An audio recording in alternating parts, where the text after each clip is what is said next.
Hey guys, so here we are. It's, March 24th, I think, 24th, 25th. And I'm busy. Pretty much spent all day in the yard yesterday and all Saturday last weekend. Unfortunately, a lot of it was in the front yard, which I'm not going to show you because it's mostly ornamental plants and it's still kind of a mess, but it's mulched, it's edged, it's got some cool little flowers I transplanted. But back here, I've really been expanding. You can see I've removed some sod. I'm gonna find a way to compost that. Maybe I'll just cover that with a tarp and let the worms do what they do. Then I can move that soil around because there's still a good bit of Bermuda grass in there. As you can see, my big old pile is cooked down a good bit. So I'm not quite sure what I want to plant into here. Obviously some kind of heavy feeder. I was thinking either some sort of squash or melons maybe, just something that will make like a big vine and kind of cover everything. And then I'm thinking about putting a tree here. If my fig tree survived the winter, that may go in. Otherwise, I may just do multiple different fruit trees, like espalier styled or something like that, so I can have a good little crop back here. Heavily prune the rows, but it's a knockout. It'll do fine. Got my butterfly bush in the ground, and this mulch was just I had a lot of extra mulch, so I just kind of tossed it on top. There's like a litany of strawberries, and I think there's some dianthus in here, columbine. It'll all come up fine. And this place gets kind of a mess. I've got some perennial weeds to take out, a few mulberry trees, Virginia creeper, things like that. And it looks like a lot of morning glories drop their seeds, so that'll be a constant fight all year. Here we are, the bread and butter. And then I have started to do what's going to be a new bed this year. So kind of the goal is everything before the raised bed, pretty much want to get rid of all that grass, leave a path to move through, which may be ungrassed at some point, but definitely not this year, the way I've been working in spring. So carrots still here.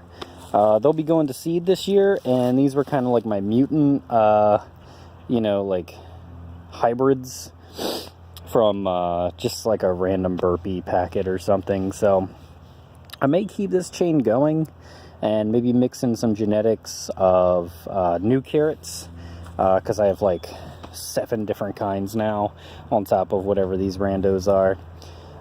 Weeds, but this is the asparagus bed, so I believe that's calendula. It's definitely one of the wildflowers that's naturalized in this area.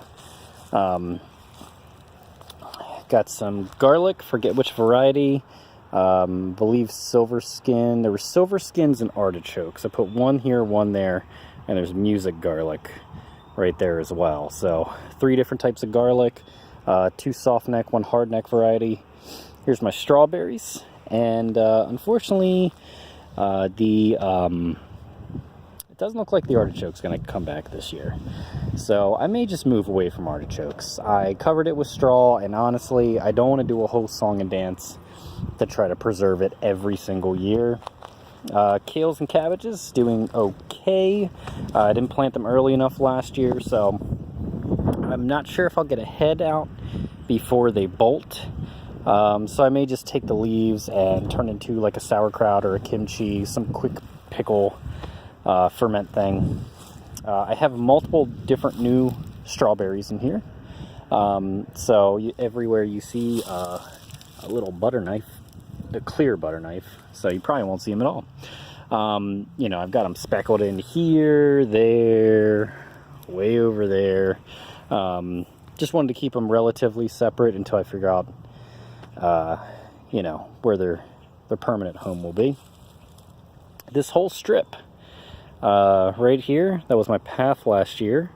I put a good bit of horse manure compost and shredded leaves, and I'm just going to do one giant row of corn.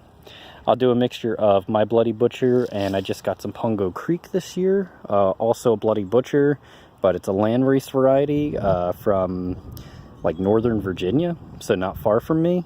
So it should be better adapted to my climate, and I'm just going to kind of make my own hybrid out of that. Again, kales doing well. They'll be going to seed this year, and I'll be saving the seed for, I mean, like the 5th year in a row for these guys. So they do well for me, although I never seem to plant them early enough. But they'll take off here soon, and I'll have like a really good crop before they bolt.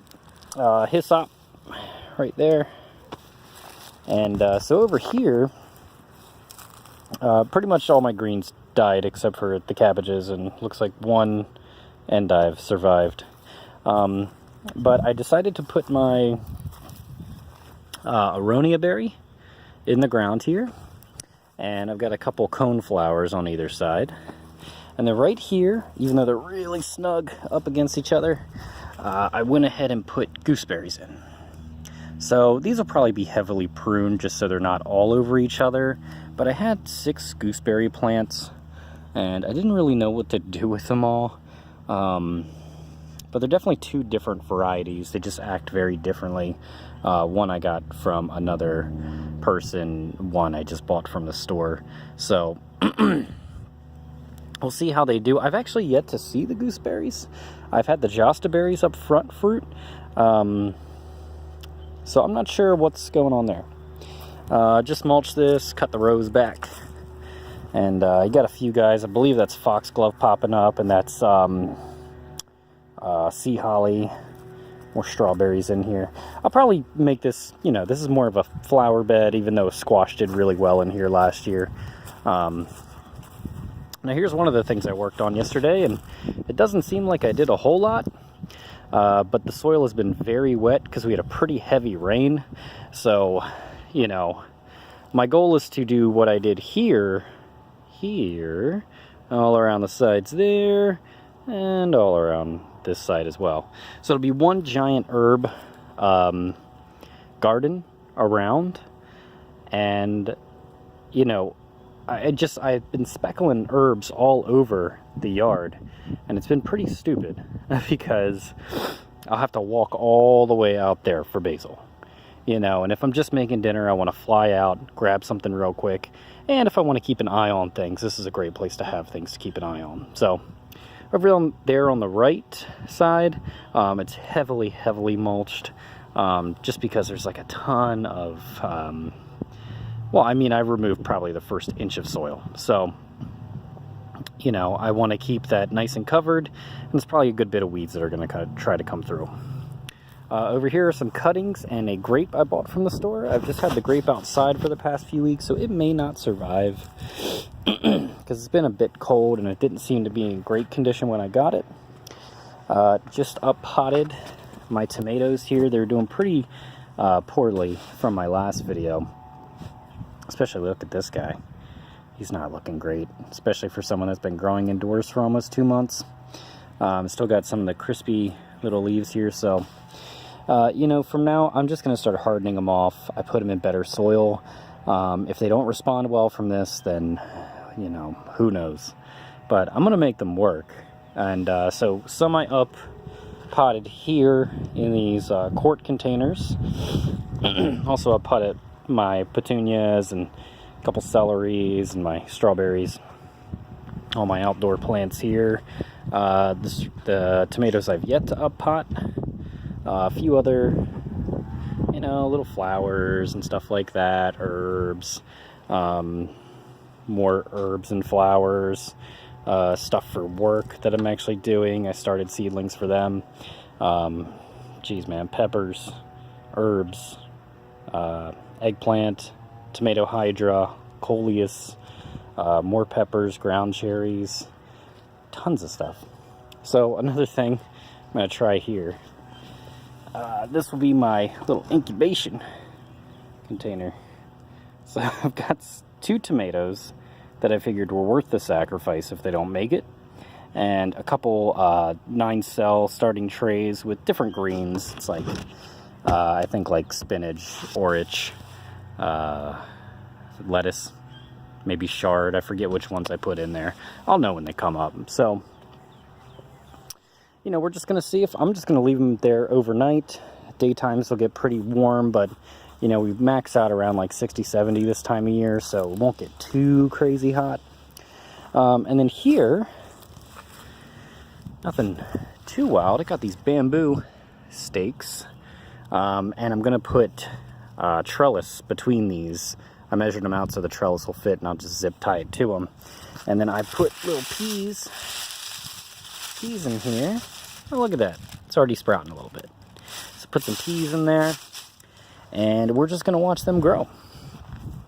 And they'll go up the trellis, and, you know, then maybe as they start dying out, I'll put cucumbers or something so it can climb up where they were. And then who knows what else I'm doing with this bed. I've had all winter to plan, and it's not till this time of year that I actually start really thinking about where I'm going to put things. So I've got a lot I'm doing back here. Some of it's pretty chaotic. Some of it makes a lot of sense to me. But it's pretty much all trial and error. So, oh, and of course, over there I planted 3 different types of potatoes and broad beans. And then in the middle, this patch in the middle before the containers, it's just going to be a cover crop mix. So it's, you know, different grains, clovers. I might throw some flowers in there, just see what survives. But basically, so around this little triangle here, I'm going to have a couple feet, and that's where I'll put actual crops all around it. And then where that is just going to be cover crops, because obviously I won't be able to get in there without stepping all over whatever crops are there. So that's the garden. And I'm sure in a month it'll look completely different.